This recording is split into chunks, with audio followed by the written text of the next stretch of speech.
Salut à tous, Kwame Sport. J'espère que vous allez bien, peu importe l'heure et l'endroit où vous regardez cette vidéo. Avant de commencer, cliquez sur like, abonnez-vous et activez la cloche de façon à être tenu au courant quand je posterai de nouvelles vidéos. Samedi dernier, Canelo a fait son grand retour à l'intérieur d'un ring et il a affronté William Skull pour toutes les ceintures en super middleweight. Combat juste horrible à regarder. Et je blâme les deux, hein, pas que William Skull. Canelo aurait pu faire plus pour pousser, pour faire qu'il ait plus d'action, mais il l'a pas fait. Il était juste satisfait de gagner les rounds de la manière dont il les a gagnés. Divertir le public, c'est pas son problème. Donc bon, bref. Mais dans tous les cas, voilà, il est champion incontestable pour la deuxième fois et c'était un combat horrible à regarder. Mais on a aussi eu Jaime Munguia qui a eu son rematch contre Bruno Suras, combat qu'il a gagné. Le combat a été correct. Mais voilà, c'était pas non plus le combat qu'on voulait voir. Mais voilà, c'est que c'était quand même beaucoup mieux que Canelo. Et enfin, on a eu le meilleur combat du week-end, parce que je veux rien savoir sur les cartes Fatal Fury. Le meilleur combat, c'était Ajagba contre Bacolé. Ça, c'était un combat. Ça, vous pouvez dire ce que vous voulez. C'était le meilleur combat du week-end Fatal Fury. Les autres combats, c'était pas ça du tout. C'était pas ça du tout. Et le pire, c'est que la salle était vide quand ils se sont affrontés. Vide. Mais bon, enfin bref. Ça aussi, c'est un truc que les Saoudiens devraient travailler là-dessus. C'est pas normal que des combats comme Bacolé Ajagba se passent devant une salle vide. C'est pas normal. Enfin bref. Mais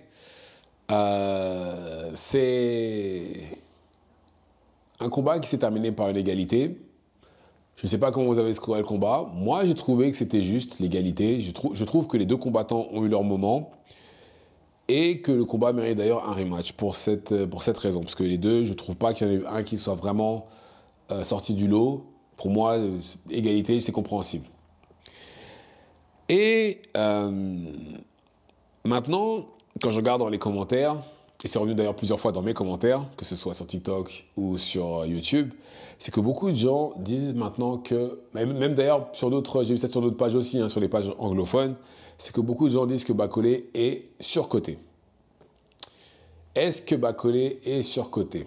Alors, si on se base sur ce combat-là, sur ce qui s'est passé, c'est un combat où que Bacolé a pris après avoir pris un KO, enfin KO, c'est son coin qui a arrêté le combat, mais on va dire qu'il a pris un KO de la part de Joseph Parker il y a peut-être 2 mois. D'ailleurs, c'est bizarre qu'il ait pu retourner boxer aussi rapidement, parce que normalement, quand on souffre d'un KO d'un truc, ou d'un arrêt de l'arbitre, il me semble, on ne peut pas combattre pendant 90 jours.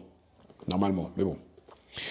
Et Bacolé était en surpoids pour Joseph Parker, et est en surpoids aussi ce week-end. Et là, pendant le combat, en fait, ce qui s'est passé, c'est que on a eu Bacolé qui, lui, vous connaissez le style, il combat très très bien à courte distance, bon jab, très créatif avec ses combinaisons. Mais par contre, là, il avait quelqu'un de sa taille et à moyenne longue distance, c'était pas lui qui gagnait les échanges, c'était Ajagba. Alors, aussi une chose que je vois beaucoup dans les commentaires, c'est oui, Ajagba a couru. Non, il n'a pas couru, il s'est déplacé.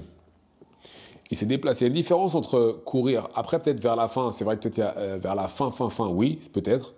Mais en tout cas, pendant le reste du combat, non. Puisque courir, c'est littéralement faire ce qu'a fait Devin Haney contre Ramirez. Ça, c'est courir. Ou William Skull. Ça, c'est courir. Ça, n'y a pas de problème. Ça, je vous l'accorde. Même si j'ai envie de dire William Skull plus que Devin Haney, mais dans tous les cas, Ajagba, ce qu'il a fait, ça ne ressemblait absolument pas à ça. Du moins, pendant 90% du combat. Parce que ce qu'il faisait, c'est qu'il envoyait beaucoup de jabs dans la tête de Bacolé. Bacolé ne bougeant pas la tête, n'étant pas quelqu'un de très mobile, forcément, il les mangeait à chaque fois. Et d'ailleurs, c'est ce qui m'a étonné chez Ajagba, c'est que je ne savais pas qu'il boxait aussi bien en reculant. Je pensais que c'était juste quelqu'un qui savait avancer. Et bien là, il m'a totalement prouvé le contraire. Ça se trouve, c'est quelque chose qu'il a travaillé depuis le mois de janvier, depuis l'annonce du combat. Parce que je n'avais jamais vu faire ça avant, justement. Et je pense que c'est quelque chose qui a fait la différence pour moi lors de ce combat-là. Parce que c'est l'ajustement qui a fait que pour moi, Bacolé a eu beaucoup de mal. Parce que la plupart du temps, ses adversaires restent plantés devant lui et il n'a plus qu'à envoyer. Parce qu'à courte distance, Bacolé, je pense qu'il n'y en a pas beaucoup qui peuvent rivaliser avec lui. Mais voilà, Bacolé, il suffit d'utiliser un peu de mouvement et à partir de là, ça y est, son game plan n'existe plus, on va dire. C'est dommage d'ailleurs.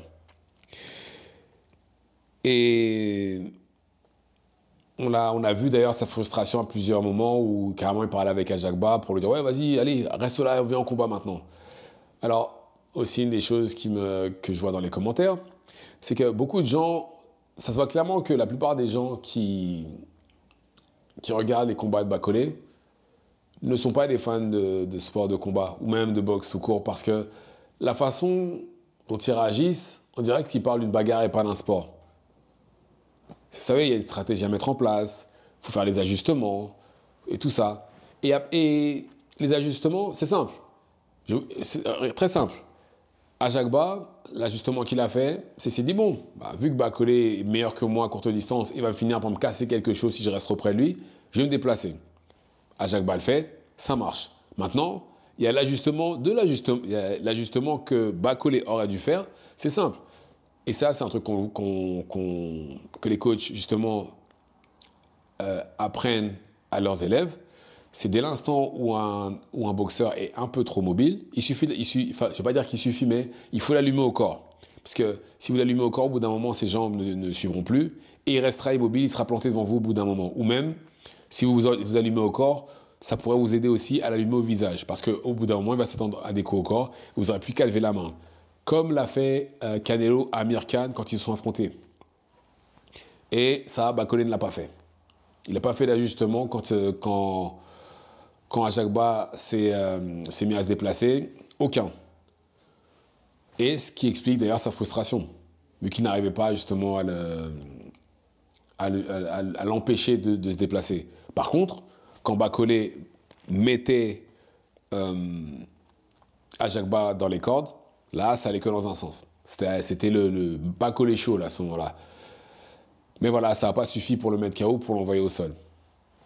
Ou pour... il a fait signer, mais bon, il ne l'a pas assez blessé pour pouvoir prendre la victoire de cette manière-là. Et tous ceux qui pensent que Bacolé a gagné, même le CompuBox est du côté d'Ajagba. Il me semble que le CompuBox donne 42% de connexion pour Ajagba contre 32% pour Bacolé. Bon, d'ailleurs, quand vous regardez la presse, les pages sur YouTube tenues par des anglophones, personne ne pense que Bacolé a gagné. Il y en a beaucoup même qui disent qu'il a eu de la chance d'avoir une égalité. Et pour répondre à la question, est-ce que Bacolé est surcoté? Oui et non. Non, parce que en réalité, c'était on va dire son premier vrai test contre un top 10. Enfin, ouais, il me semble qu'il est top 10. Ouais, bah oui, il est top 10 IBF. Et il y a eu égalité. Donc là-dessus, on ne peut rien dire. Officiellement, il y a égalité, il n'a pas perdu. Maintenant, et avec préparation bien entendu. Maintenant, est-ce qu'il est surcoté? Oui, à pas mal de niveaux. Pourquoi? Bah déjà, même son entraîneur le dit. Hein. Il y a une interview sur Ring Magazine et son entraîneur le dit. C'est pas quelqu'un de discipliné. Il mange tout et n'importe quoi, c'est ce qu'il dit. C'est son entraîneur. Hein. Regardez l'interview. C'est pas moi qui le dis, c'est son entraîneur. Vous allez sur YouTube, vous tapez Ring Magazine, vous allez tomber dessus parce que là, toutes les interviews sont en train de tomber. Et on a vu ses limites en termes d'ajustement, c'est-à-dire aucun. C'est soit, voilà, mon game plan, je te mets dans les cordes et je te tabasse, soit bah, tu vas utiliser des déplacements et je vais être en galère.